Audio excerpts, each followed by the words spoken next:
Fui a celebrar con mi hijo y su esposa el éxito de la venta de mi empresa, $103 millones.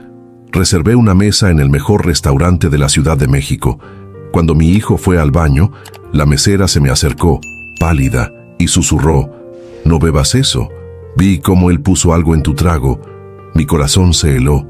Me levanté y me fui sin mirar atrás. 24 horas después, descubrí algo que cambiaría mi vida para siempre. Pero déjenme contarles cómo llegué a ese momento. Cómo un padre que dio todo terminó siendo envenenado por su propio hijo. Me llamo Roberto Castellanos. Tengo 59 años. Fundé Castellanos Logistics hace 33 años con un camión usado y muchos sueños. Hoy, hasta hace una semana, era una de las empresas de logística más grandes del país, con contratos gubernamentales, corporativos, internacionales. $103 millones fue el precio final de venta. Una fortuna que construí ladrillo por ladrillo, envío por envío, sacrificio por sacrificio. Me casé con Elena cuando tenía 26 años. Ella tenía 24. Era contadora, inteligente, ambiciosa, hermosa. Tuvimos 2 hijos, Rodrigo, que ahora tiene 32 años, y después vino Carolina, que tiene 29. Elena falleció hace 6 años, cáncer de mama. Luchó durante 3 años. Gasté millones en tratamientos, en viajes a Estados Unidos para terapias experimentales, en esperanzas que se desvanecían con cada visita al doctor. Pero no funcionó y la perdí. Sus últimas palabras resonaron en mi mente durante años. «Roberto, cuida a nuestros hijos, pero no les des todo. Enséñales a trabajar, a valorar. Prométemelo». «Te lo prometo, mi amor». No cumplí esa promesa. Después de que Elena partió, me hundí en el trabajo y en la culpa de sobrevivir, de seguir respirando cuando ella ya no podía. Y mis hijos se acercaron. «Para cuidarte, papá», decían, pero no era cuidado, era oportunidad. Y yo, cegado por el dolor, no lo vi. Rodrigo tenía 26 años cuando Elena falleció. Ya estaba casado con Vanessa, una mujer que desde el principio me pareció calculadora, fría, pero mi hijo la amaba, o eso decía, así que la acepté. «Papá, necesito tu ayuda», me dijo Rodrigo 2 meses después del funeral. «Quiero poner un negocio, un gimnasio de alta gama. ¿Podrías invertir? ¿Cuánto necesitas?» $2 millones para empezar. Después será autosuficiente. Le di 3 millones. «Para que tengas margen», dije, «para que hagas las cosas bien». El gimnasio abrió. Duró 8 meses. Después cerró. «La ubicación no fue la correcta», explicó Rodrigo. «Mala suerte. ¿Y el dinero?» «Se fue en el intento, pero aprendí mucho, papá. La próxima vez será diferente». La próxima vez llegó 6 meses después. «Una aplicación de delivery», dijo. «Como Uber Eats, pero mejor, más exclusiva, para restaurantes de lujo». Le di 5 millones. La aplicación nunca se lanzó. Problemas técnicos fue la excusa. Y así siguió. Durante 6 años, un negocio tras otro, una inversión tras otra, millones de pesos desapareciendo en proyectos que nunca prosperaban o que nunca existieron realmente. Carolina era diferente, o eso pensaba. Estudió medicina, se especializó en pediatría, trabajaba en un hospital privado, parecía responsable, independiente, pero también tenía su mano extendida. «Papá, necesito ayuda con el enganche de mi departamento. Papá, mi coche se descompuso. ¿Podrías ayudarme con uno nuevo? Papá, quiero hacer una maestría en Estados Unidos. ¿Podrías pagar?» Y yo pagaba. Todo, porque eran mis hijos, porque era todo lo que me quedaba de Elena, y porque tenía miedo. Miedo de que si decía que no, si ponía límites, me abandonarían y quedaría completamente solo. Hace un año, decidí vender la empresa, no porque necesitara el dinero, sino porque estaba cansado del estrés, de las responsabilidades, de trabajar 60 horas a la semana a mi edad. Quería retirarme, viajar, disfrutar lo que me quedaba de vida. Cuando les conté a mis hijos, sus reacciones fueron interesantes. ¿Cuánto vas a sacar?, preguntó Rodrigo inmediatamente. Todavía no sé, depende de las negociaciones, pero una estimación. ¿50 millones? ¿100 millones? Posiblemente en ese rango. Vi cómo sus ojos se iluminaron, como un depredador viendo presa. ¿Y después de vender, qué?, preguntó Carolina. Te vas a retirar completamente. Ese es el plan. ¿Y tu dinero? ¿Dónde va a estar? Invertido, en cuentas seguras, para vivir cómodamente el resto de mis días. ¿Y nosotros?, interrumpió Rodrigo. ¿Tus hijos? ¿No pensaste en nosotros? ¿Qué quieres decir? Que pasamos toda nuestra vida contigo, que sacrificamos tiempo, oportunidades, para estar cerca, para cuidarte, y ahora que finalmente vas a tener dinero real, ¿simplemente te lo vas a quedar? Rodrigo, les he dado millones durante años, préstamos, ayudas temporales, no lo mismo que lo que merecemos. Somos tus herederos, tu sangre, y merecemos nuestra parte. Ahora, no cuando estés muerto. Eso suena terrible, Rodrigo. Es la verdad. Carolina y yo hemos estado hablando, y creemos que deberías darnos un adelanto, de herencia, ahora, mientras puedas disfrutar vernos felices. ¿Y cuánto sería ese adelanto? 50 millones, cada uno, 100 millones en total. Te dejas el resto para vivir. Me quedé sin palabras. Estaban planeando cómo dividir mi dinero antes de que siquiera lo tuviera. Antes de que firmara los papeles de venta. Déjenme pensarlo, dije finalmente, pero ambos se pusieron tensos, como si esa no fuera la respuesta que esperaban. Las negociaciones de venta tomaron 8 meses, fueron complicadas, con múltiples compradores interesados, con ofertas y contraofertas, pero finalmente llegamos a un acuerdo. 103 millones de dólares, unos 2.000 millones de pesos al cambio actual, una fortuna inimaginable. El día que firmé, mis hijos estaban ahí, en la oficina del notario, aunque no los había invitado. Simplemente aparecieron. Queríamos estar aquí, dijo Carolina, para este momento histórico, para apoyarte, papá. Pero sus ojos no mostraban apoyo, mostraban avaricia. Firmé los documentos. El dinero fue transferido a mis cuentas, y en ese momento, mi vida cambió. De empresario activo a hombre retirado con una fortuna enorme. Papá, hay que celebrar, dijo Rodrigo después de la firma. Vamos a cenar, tú, yo, Vanessa y Carolina, como familia, para celebrar tu éxito. No sé si tengo ganas. Papá, por favor, es importante. Necesitamos hablar sobre el futuro, sobre planes, sobre nosotros. Algo en su tono me incomodó, pero accedí, porque todavía tenía esa necesidad patética de aprobación, de ser querido por mis hijos. Reservé mesa en Pujol, uno de los mejores restaurantes no solo de México, sino del mundo. Quería hacer las cosas bien. Si íbamos a celebrar, lo haríamos en grande. Llegamos a las 8 de la noche, mesa privada. Vista perfecta, servicio impecable. Rodrigo trajo a Vanessa. Carolina vino sola. Su esposo estaba trabajando. Dijo, ordenamos comida, bebidas. Todo parecía normal, placentero, incluso. Hablamos de cosas superficiales, del clima, de política, de nada importante. Pero yo sentía tensión, como si todos estuvieran esperando algo. El momento correcto para algo. Después del segundo tiempo del menú de degustación, Rodrigo levantó su copa. Un brindis, dijo, por papá, por su éxito, por los millones que ganó y por la familia que siempre lo apoyó. Chocamos copas, bebí, el vino era excelente, caro, perfecto. Papá, comenzó Carolina, ahora que vendiste, ahora que tienes liquidez, necesitamos hablar seriamente sobre nuestro futuro. ¿Su futuro? El de la familia. Rodrigo y yo hemos estado pensando, y creemos que es tiempo de que reorganices tus finanzas, de manera que beneficie a todos. ¿Qué significa eso?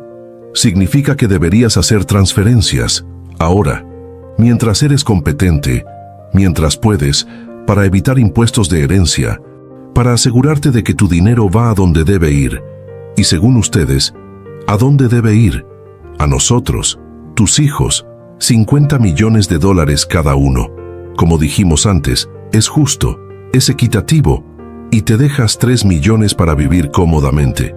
3 millones no es suficiente para vivir como vivo ahora. Entonces ajustas tu estilo de vida, intervino Rodrigo.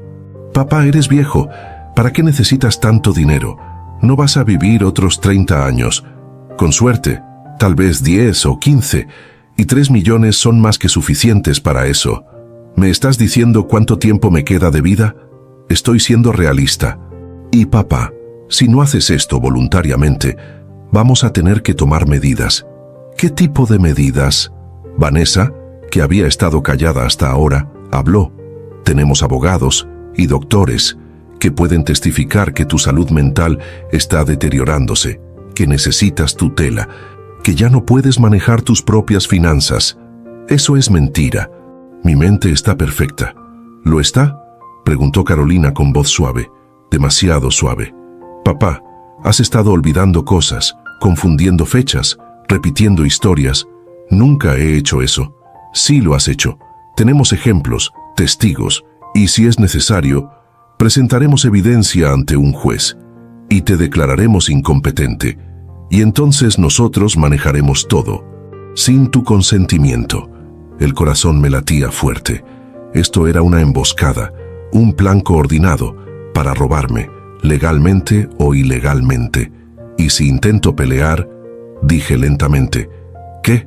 Entonces las cosas se ponen difíciles, dijo Rodrigo, para todos, pero especialmente para ti, porque papá está solo. Nosotros somos dos, con cónyuges, con abogados, con recursos, y tú eres un viejo solo, sin familia que realmente lo apoye. ¿Quién crees que va a ganar? Necesito ir al baño, dije levantándome. Necesitaba espacio, aire, pensar. Claro, papá, dijo Rodrigo con sonrisa falsa. Tómate tu tiempo, piénsalo bien. Y cuando regreses, podemos firmar algunos papeles que traje, solo documentos preliminares. Para empezar el proceso, caminé hacia los baños. Las piernas me temblaban, la mente me daba vueltas. Mis propios hijos me estaban extorsionando, amenazando, planeando robarme todo. Pero no llegué al baño, porque a medio camino, Rodrigo se levantó. Yo también voy, dijo. Lo vi caminar hacia mí, pero entonces se detuvo en nuestra mesa y vi algo que me heló la sangre. Vi cómo sacaba algo de su bolsillo, un pequeño frasco, y vi cómo rápidamente, mirando alrededor para asegurarse de que nadie lo veía, vertía algo en mi bebida, en mi copa de vino. Después siguió caminando, como si nada, hacia el baño. Me quedé paralizado. Acababa de ver lo que pensé que vi.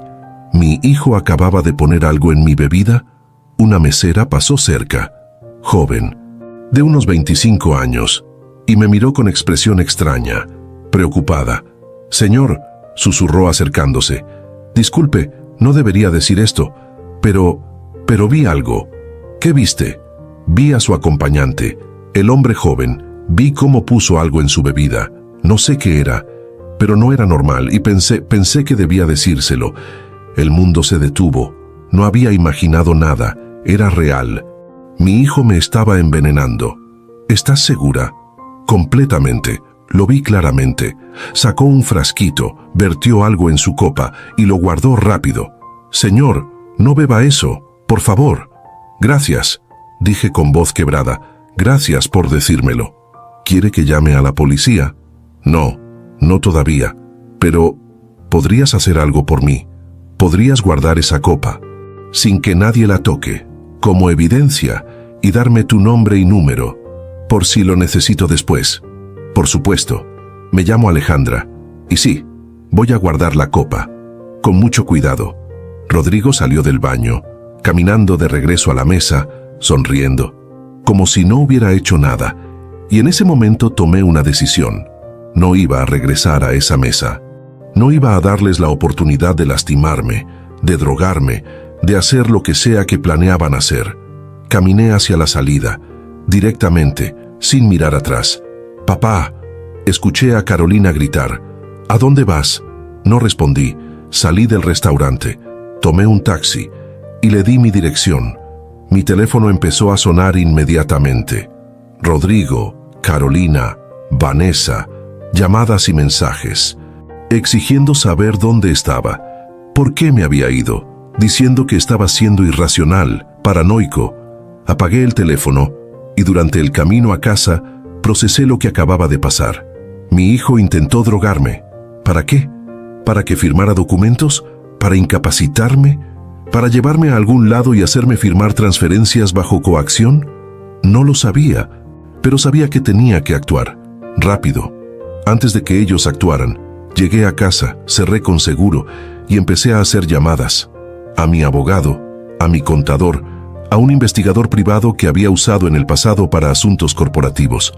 Necesito protección, legal, financiera y física si es necesario. Mis hijos me están atacando y necesito defenderme. Las siguientes 24 horas fueron las más intensas de mi vida y lo que descubrí cambiaría todo. Mi abogado, el licenciado Morales, llegó a mi casa a las 6 de la mañana siguiente. Había trabajado toda la noche revisando mis cuentas, mis documentos, todo lo que le había dado acceso. Don Roberto, tenemos problemas. Graves, dime. Sus hijos han estado preparando esto durante meses, tal vez años.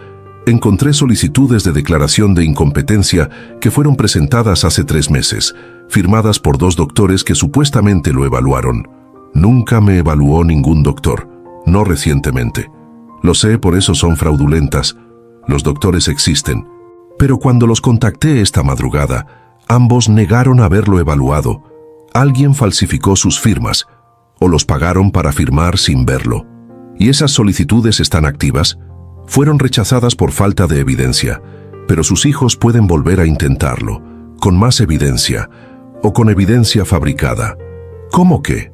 Como un video de usted actuando confundido, bajo influencia de drogas, que coincidentemente fue lo que trataron de hacer anoche en el restaurante. La realidad me golpeó. No era solo robo, era un plan completo. Drogarme, grabarme actuando errático, usar eso como evidencia de incompetencia, conseguir tutela legal y tomar todo. ¿Qué más encontraste? Transferencias de sus cuentas corporativas, pequeñas, 5,000 aquí, 10,000 allá. Durante los últimos 2 años, suman casi 8 millones de pesos. ¿Quién las autorizó? Rodrigo. Tiene acceso a algunas de sus cuentas. ¿Recuerda cuando le dio poder limitado hace 2 años para ayudarlo con trámites? Lo recordaba. Rodrigo me había convencido de que era necesario para agilizar pagos, para no molestarte con cada pequeño detalle, pues usó ese poder para robar, sistemáticamente, en cantidades pequeñas para que no lo notara. Hijo de... Hay más. Carolina también. Ella tiene acceso a una de sus tarjetas de crédito corporativa para emergencias médicas, dijo usted.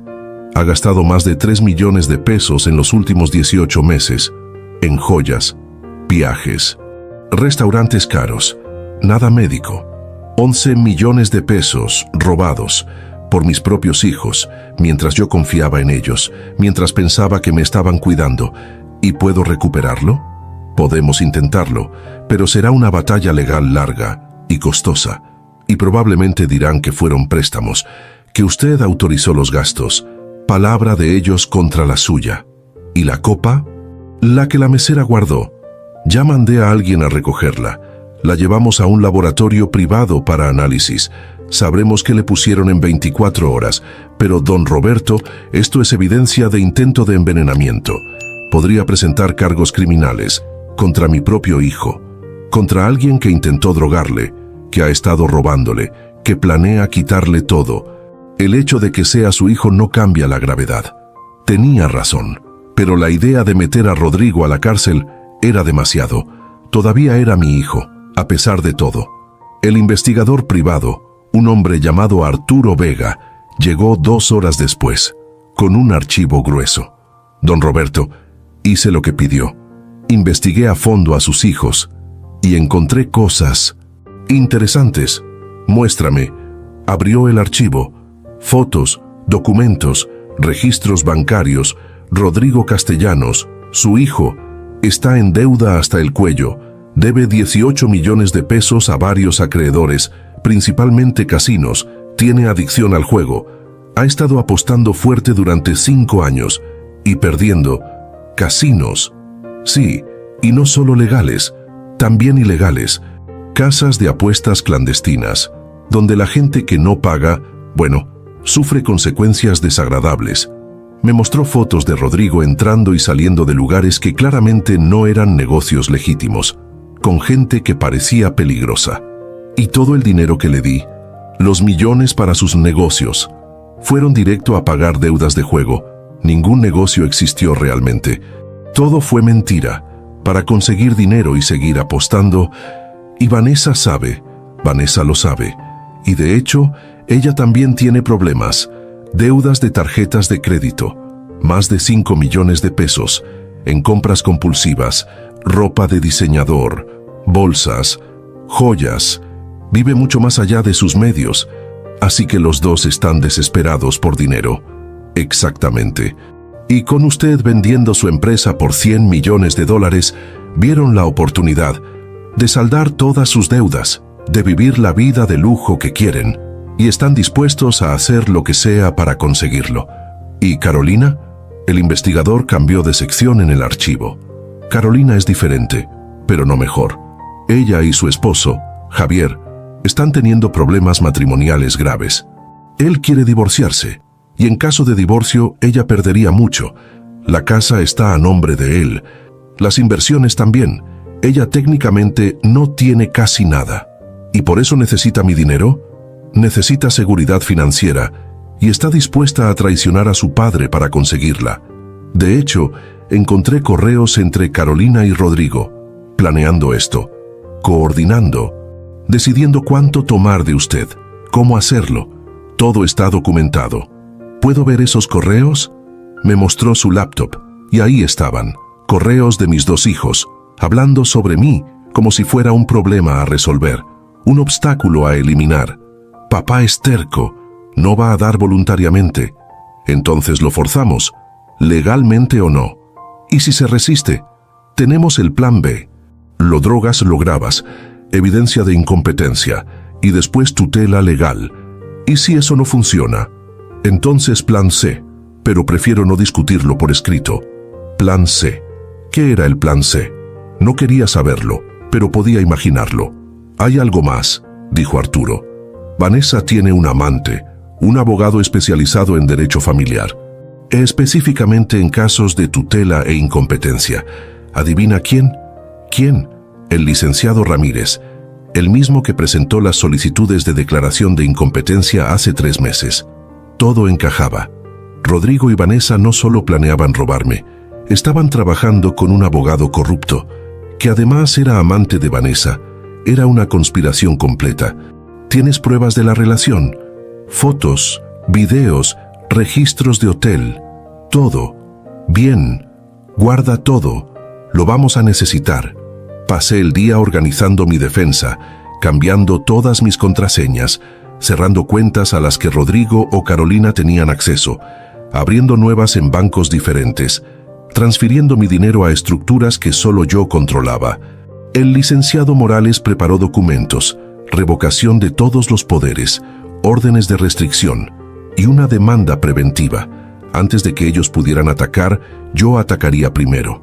Pero había algo más que necesitaba hacer, algo personal. Llamé a mi hermana, Teresa, vivía en Monterrey. No nos habíamos hablado mucho en los últimos años, porque ella nunca se llevó bien con Rodrigo o Carolina. Siempre decía que eran malcriados y manipuladores. Yo la defendía, decía que exageraba. Roberto, ¿qué pasó?, contestó preocupada. Nunca la llamaba sin razón. Le conté todo, cada detalle, las drogas, el robo, los planes, todo. Hubo silencio largo del otro lado. Después, te lo advertí. Durante años, te dije que les estabas dando demasiado, que los estabas convirtiendo en monstruos, pero no me escuchaste. Tienes razón, no te escuché, y ahora estoy pagando el precio. ¿Y qué vas a hacer? Defenderme, legal y financieramente. Pero Teresa, necesito algo de ti, lo que sea. necesito que vengas, que estés aquí, como testigo, como apoyo, como familia real, porque me doy cuenta de que no la tengo, que lo que pensé que era familia era solo gente esperando a que yo muriera para tomar mi dinero. Voy para allá, mañana, y Roberto, vas a salir de esto, te lo prometo. Esa noche, solo en mi casa enorme, procesé todo, cómo había llegado aquí, cómo mis hijos se habían convertido en esto, y me di cuenta de algo doloroso. Yo los había creado. Yo les había enseñado que el dinero era más importante que los valores, que podían tener todo sin trabajar, que papá siempre iba a rescatarlos, siempre iba a pagar, sin consecuencias. Y ahora, esas lecciones terribles estaban regresando a destruirme. A las 11 de la noche, mi teléfono sonó. Número desconocido. Dudé en contestar, pero lo hice. ¿Papá? Era Rodrigo, pero su voz era diferente, agresiva, sin pretensiones. ¿Qué quieres? Quiero que dejes de jugar. Sé que cerraste las cuentas, sé que cambiaste contraseñas, y te advierto, eso fue un error. ¿Me estás amenazando? Te estoy diciendo la verdad. Vamos a conseguir ese dinero, de una manera u otra, y mientras más difícil lo hagas, peor va a ser para ti. Ya no te tengo miedo, Rodrigo. Deberías, porque papá está solo, y nosotros somos muchos, y tenemos abogados, doctores, gente que hará lo que sea por dinero. Y tú solo eres un viejo terco que no sabe cuándo rendirse. No me voy a rendir, y no vas a ver un solo peso de mi dinero. Entonces, vamos a tomarlo. Y tú vas a terminar en un asilo, declarado incompetente, sin control sobre nada, pensando en cómo todo pudo ser diferente si solo hubieras cooperado. Inténtalo, y verás lo que pasa. Oh, lo vamos a intentar. De hecho, ya estamos en eso. Mañana vas a recibir papeles de una nueva solicitud de incompetencia, con más evidencia, más doctores, más testigos. Y esta vez va a funcionar. ¿Y la evidencia de que intentaste drogarme? ¿Eso también va a ayudar a tu caso? Silencio. Después, no tienes pruebas de nada. Tengo la copa, con lo que le pusiste, en un laboratorio, y tengo un testigo, la mesera, que vio todo, y está dispuesta a testificar. Más silencio. Podía escuchar su respiración acelerada. Eso no prueba nada. Podría ser cualquier cosa, un medicamento, algo para ayudarte a relajarte. ¿Entonces admites que pusiste algo? No admito nada. Pero papá, si sigues por este camino, si presentas cargos, si haces esto público, vas a arrepentirte, porque vamos a destruir tu reputación. Vamos a contar historias sobre cómo abusaste de nosotros de niños, cómo nos explotaste, cómo fuiste un padre terrible, y la gente va a creernos, porque los hijos siempre son las víctimas, los padres siempre son los villanos. Haz lo que quieras, ya no me importa lo que piense la gente. ¿Y Carolina? ¿Tampoco te importa ella? Porque ella también está en esto. Y si nos atacas, la destruyes también. Carolina tomó su decisión, como tú, y ambos van a vivir con las consecuencias. Eres un mal padre, lo sabes, ¿verdad? Un mal padre que solo se preocupaba por su empresa, por su dinero, nunca por nosotros. Si eso es lo que necesitas creer para justificar lo que hiciste, adelante. Pero la verdad es que di todo por ustedes. Todo. Y ustedes me pagaron con traición. Colgué y apagué el teléfono otra vez. A la mañana siguiente, Teresa llegó con 2 maletas. Me quedo lo que sea necesario, dijo abrazándome, hasta que esto termine. Gracias. ¿Ya tienes plan? Sí, pero va a ser feo, muy feo. Bien, que sea feo. Tus hijos te declararon la guerra. Es tiempo de que respondas. El licenciado Morales llegó 1 hora después, con documentos finales. Don Roberto, todo está listo. Demanda civil contra Rodrigo y Carolina por fraude y robo. Denuncia penal por intento de envenenamiento contra Rodrigo. Denuncia contra el licenciado Ramírez por conducta antiética y conspiración. Y órdenes de restricción contra ambos. No pueden acercarse a usted, ni contactarlo, ni sus representantes. ¿Y mis cuentas? Protegidas. Todo está bajo estructuras legales que solo usted controla. Incluso si consiguen declaración de incompetencia, que no van a conseguir, no podrán tocar el dinero. Está en fideicomisos internacionales, en jurisdicciones que no reconocen tutelas mexicanas. Perfecto, pero don Roberto necesita saber algo. Cuando presente estos documentos, cuando esto se haga público, sus hijos van a contraatacar. Fuerte, con todo lo que tienen, y va a doler, emocionalmente más que legalmente. Lo sé, pero estoy listo. ¿Estás seguro? Porque una vez que crucemos esta línea no hay vuelta atrás. Miré a Teresa. Ella asintió, dándome fuerza. Estoy seguro. Procede. Los documentos fueron presentados esa tarde, y como predijo el licenciado Morales, la reacción fue inmediata. Rodrigo y Carolina contrataron sus propios abogados, caros, agresivos, y empezaron su propia narrativa, en redes sociales, en medios, en donde pudieran. Si padre millonario abandona a sus hijos después de vender empresa por 100 millones. Hijos luchan por lo que es justo contra padre avaro. Empresario acusa falsamente a sus hijos para quedarse con toda la fortuna. La opinión pública se dividió. Algunos me apoyaban, otros a mis hijos, pero la mayoría solo disfrutaba el drama, el escándalo, la familia rica destruyéndose públicamente. Y aunque me había preparado, aunque sabía que iba a pasar, dolía ver a mis hijos en televisión, llorando, diciendo que yo los había abandonado, que nunca fui un buen padre, que solo me importaba el dinero. Mentiras, pero mentiras efectivas. No les hagas caso, me decía Teresa. Están desesperados, tratando de conseguir simpatía pública para presionarte a ceder. No voy a ceder. Lo sé, pero esto va a empeorar antes de mejorar. Prepárate. Y tenía razón, porque 24 horas después recibí una llamada. Del hospital, Carolina había sido hospitalizada por un colapso nervioso, causado por el estrés de ser atacada por su padre cruel. Era todo teatro, pero efectivo.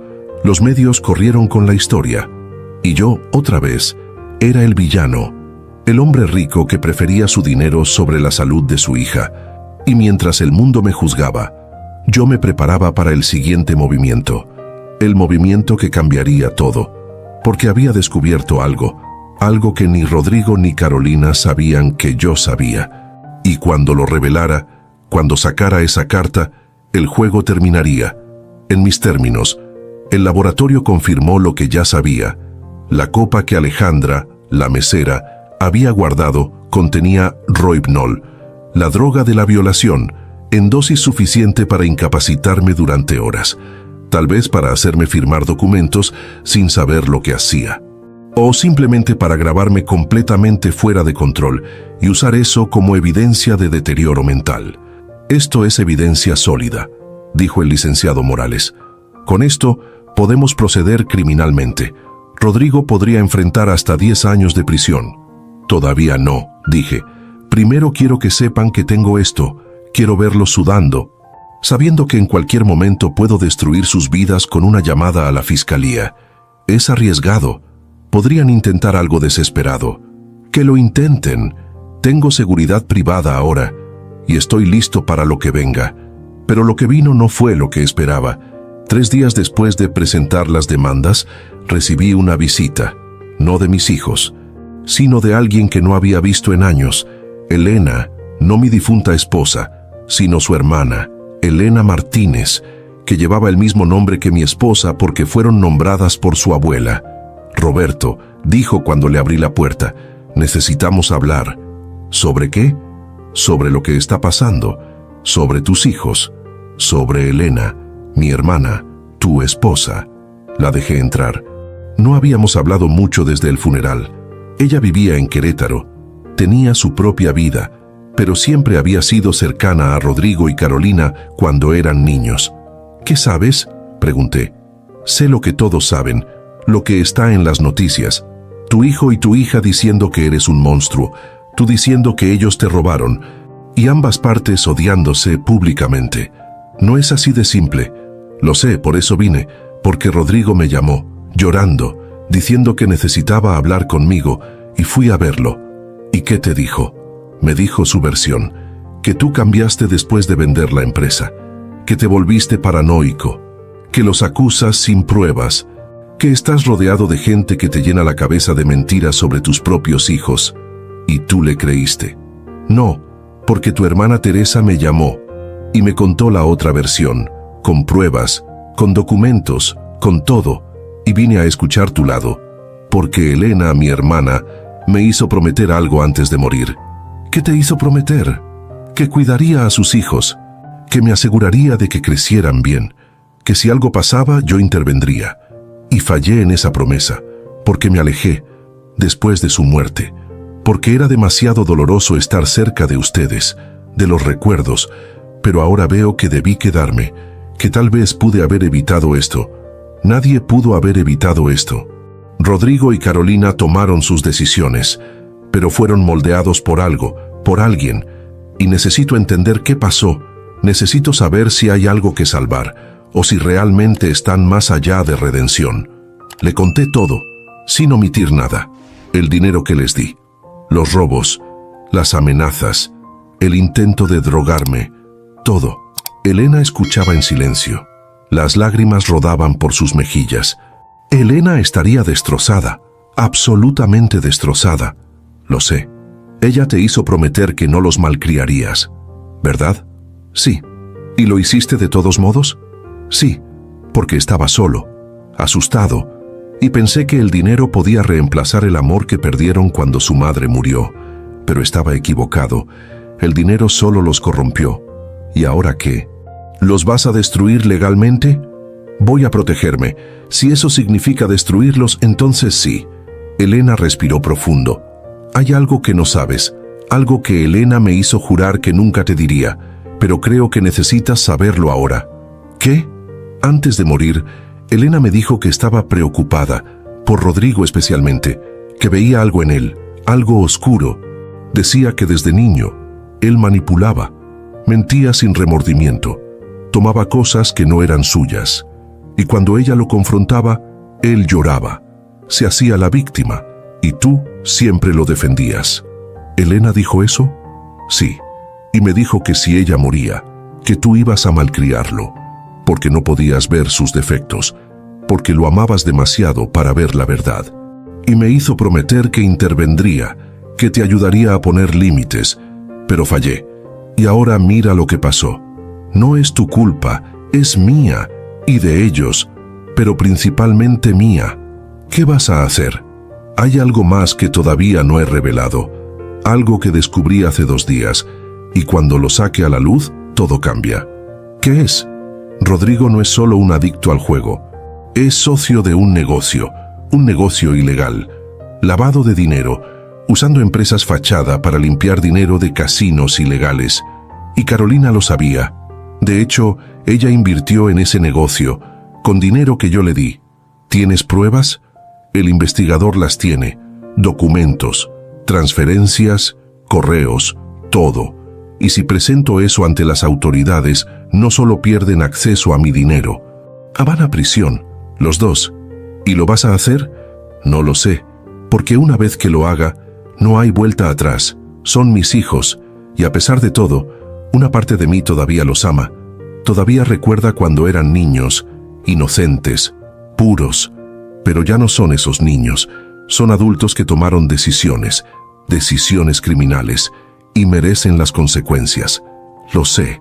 Pero mi teléfono sonó, número privado. Contesté. Señor Castellanos, una voz de mujer, profesional. Sí, habla la agente Sánchez, de la Unidad de Delitos Financieros de la Fiscalía General. Necesito hablar con usted. Sobre su hijo, Rodrigo Castellanos. Mi corazón se detuvo. ¿Qué pasa con él? Estamos investigándolo, por lavado de dinero, fraude fiscal y otros delitos relacionados. Y durante nuestra investigación, descubrimos que usted podría ser víctima de robo, de fraude. ¿Es correcto? Sí, tengo demandas activas. Lo sabemos y queremos saber si estaría dispuesto a cooperar con nuestra investigación, a proporcionar evidencia, testimonios, acceso a sus registros financieros. ¿Y qué pasa si coopero? Su hijo enfrenta cargos muy serios y su hija, Carolina, también está siendo investigada. Cooperación de su parte fortalecería nuestro caso considerablemente. ¿Y si no coopero? La investigación continúa de todos modos, pero sería más difícil, más larga y menos garantizada. Necesito pensarlo. ¿Entiende? Pero señor Castellanos, necesito que entienda algo. Su hijo no es solo un jugador con deudas, está involucrado con gente peligrosa, criminales de verdad, y esa gente no perdona deudas. Si su hijo cae, si va a prisión, ellos van a buscar recuperar su dinero, de cualquier fuente, incluyendo usted. ¿Me está diciendo que estoy en peligro? Le estoy diciendo que tome precauciones y que considere seriamente cooperar. Por su seguridad y por justicia. Colgó, y yo me quedé mirando el teléfono, procesando. Elena me miraba con preocupación. ¿Qué fue eso? La fiscalía. Ya están investigando a Rodrigo. Y quieren mi cooperación. ¿Vas a darla? No lo sé, porque si coopero, básicamente estoy enviando a mi hijo a prisión, por años, y no sé si puedo hacer eso. Roberto, escúchame. Tu hijo intentó drogarte, te robó millones, está involucrado con criminales y te puso en peligro, no solo financiero, sino físico. ¿De verdad vas a protegerlo después de eso? No es protegerlo. Es no querer ser el que lo destruye. Él se destruyó solo. Tú solo serías quien enfrenta la verdad. Teresa entró a la sala. Había estado escuchando desde la cocina. Roberto, necesitas decidir. ¿Eres víctima o eres cómplice? Porque proteger a Rodrigo después de lo que hizo te convierte en cómplice. De sus crímenes, de su destrucción y de lo que le pueda pasar a otra gente que él lastime. Tienes razón, agregó Elena. Elena, mi hermana, no querría que protegieras a alguien que te lastimó, incluso si ese alguien es su hijo. Ella querría justicia y consecuencias. Pasé los siguientes 2 días en agonía, pensando, debatiendo conmigo mismo, leyendo y releyendo los documentos que el investigador me había dado, viendo las pruebas de todo lo que Rodrigo había hecho. Y finalmente, tomé una decisión. Llamé a la agente Sánchez. Voy a cooperar, con todo. Documentos, testimonios, acceso a mis cuentas, todo lo que necesiten. Gracias, señor Castellanos. Esto hace una gran diferencia. ¿Cuándo necesitan que vaya? Mañana, 10 de la mañana, en nuestras oficinas. Y, señor Castellanos, esto va a volverse público. Los medios van a enterarse, y su hijo va a saber que usted cooperó. Esté preparado para las consecuencias. Ya estoy preparado. Pero no lo estaba, porque esa noche, a las 11, mi casa fue atacada. Escuché el ruido primero, vidrios rompiéndose, alarma sonando, y después gritos. Los guardias de seguridad respondieron inmediatamente. Detuvieron a los intrusos antes de que entraran. 3 hombres, encapuchados, con armas. La policía llegó en minutos, los arrestaron, y cuando les quitaron las capuchas, uno de ellos era conocido. Trabajaba para uno de los casinos ilegales donde Rodrigo debía dinero.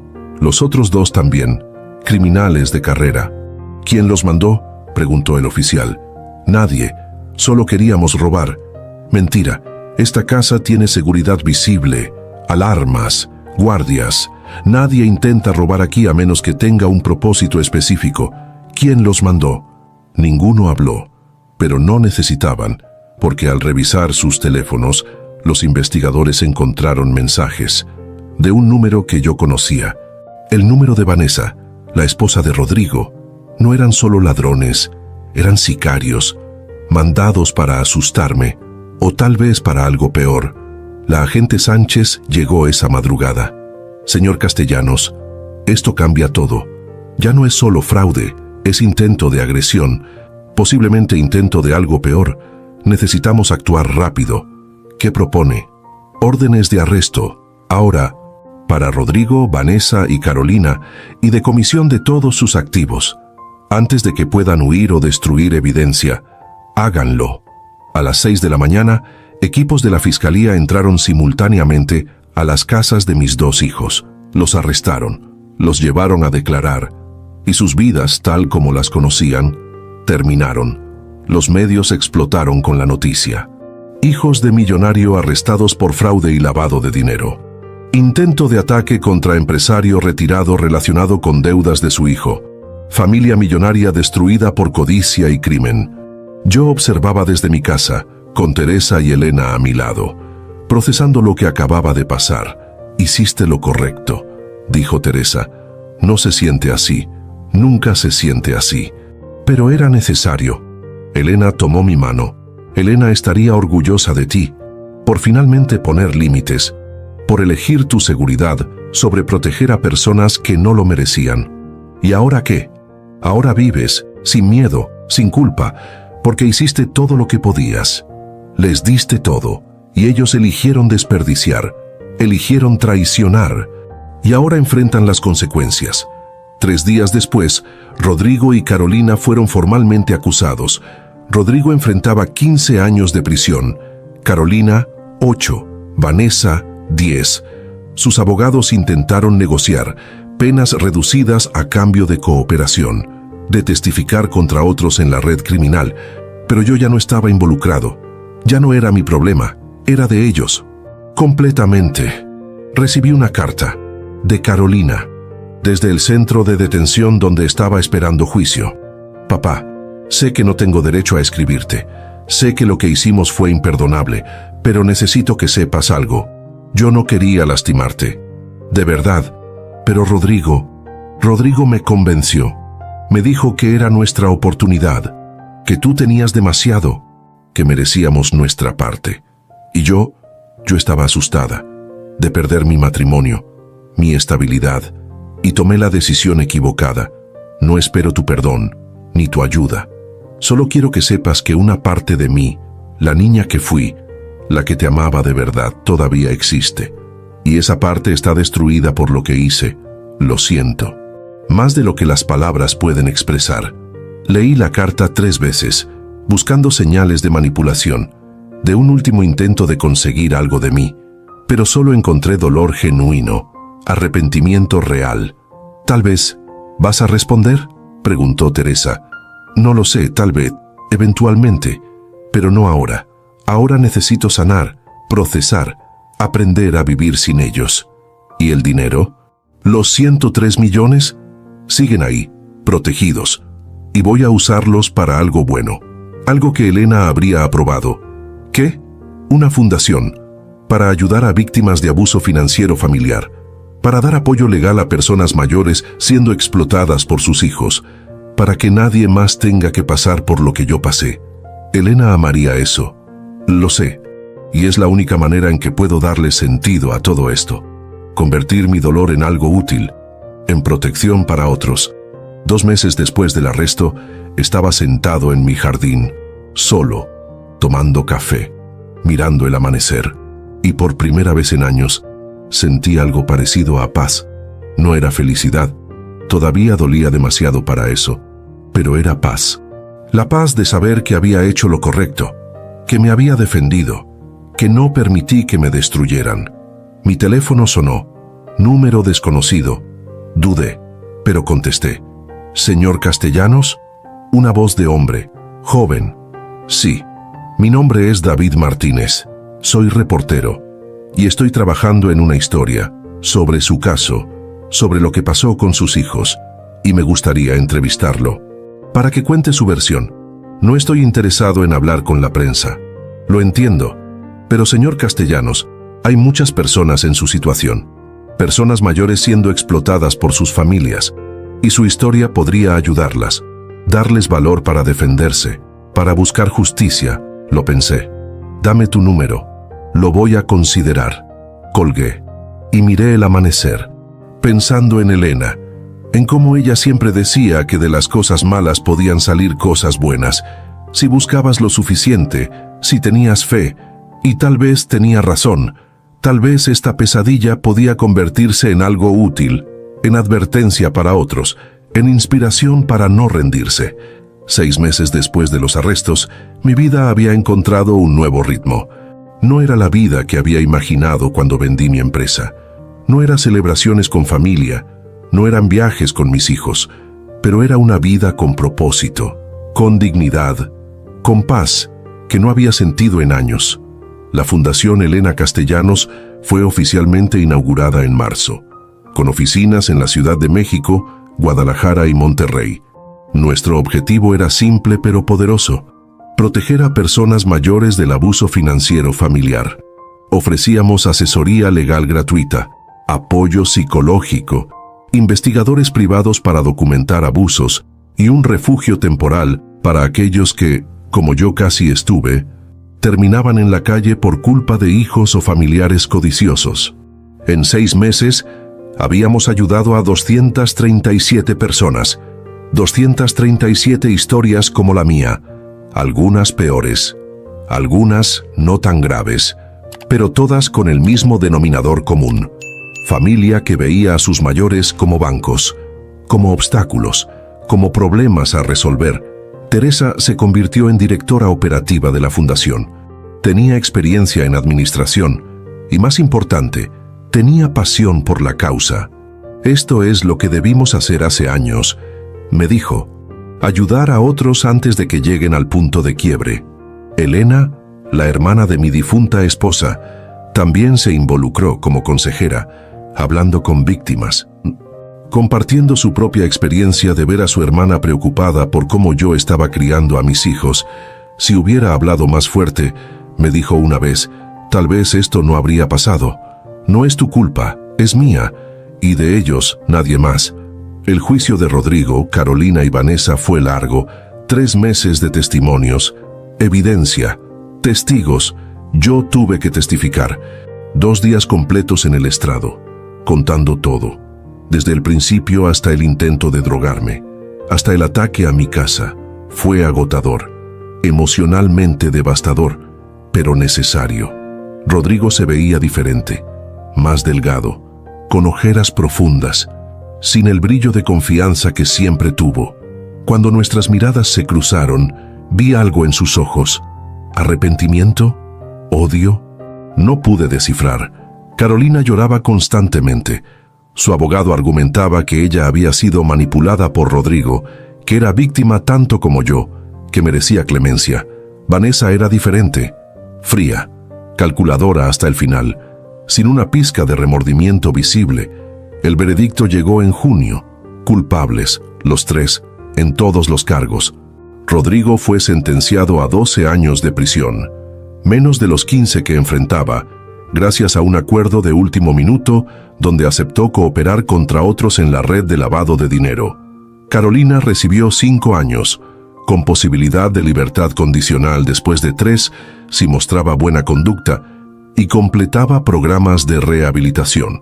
Vanessa obtuvo 8 años, sin posibilidad de reducción, por ser considerada la arquitecta intelectual de muchos de los planes.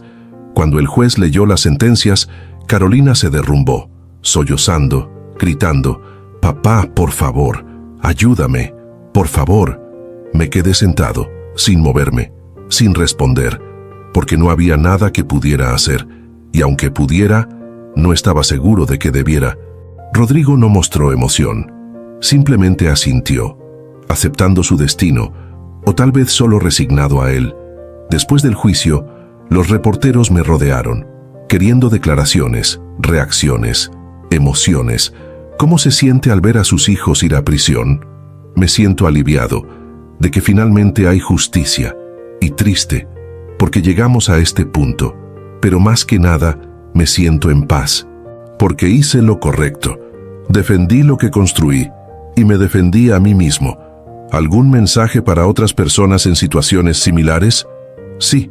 No tengan miedo de poner límites, no tengan miedo de decir no, y no tengan miedo de buscar justicia cuando los traicionan, incluso, especialmente, cuando quien los traiciona es familia, porque familia no es quien comparte tu sangre, familia es quien te respeta, te valora, y nunca te haría daño intencionalmente.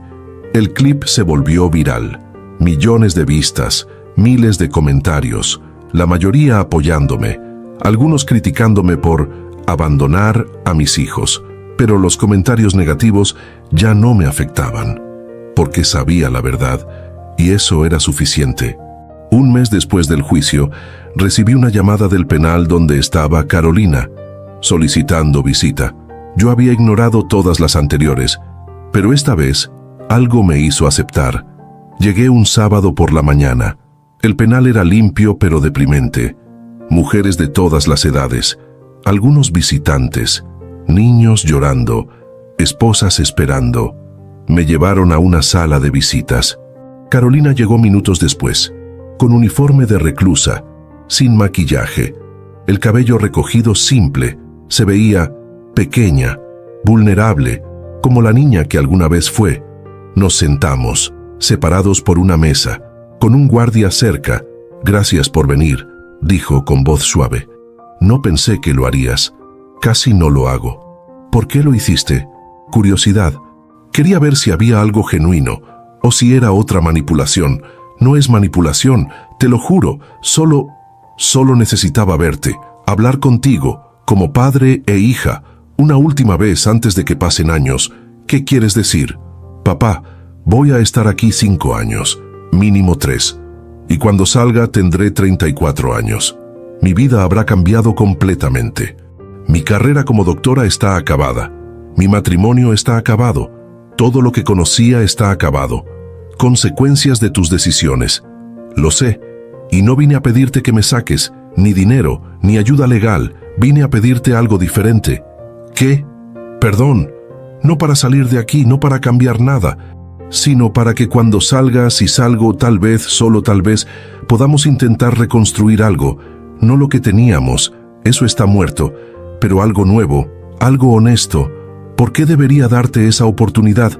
«No deberías, no la merezco, pero papá, he tenido 6 meses aquí, para pensar, para procesar, para ir a terapia obligatoria, y finalmente entiendo. Entiendo el daño que causé, la traición, el dolor, y estoy avergonzada, profundamente avergonzada. Rodrigo te convenció. Eso es lo que dijiste,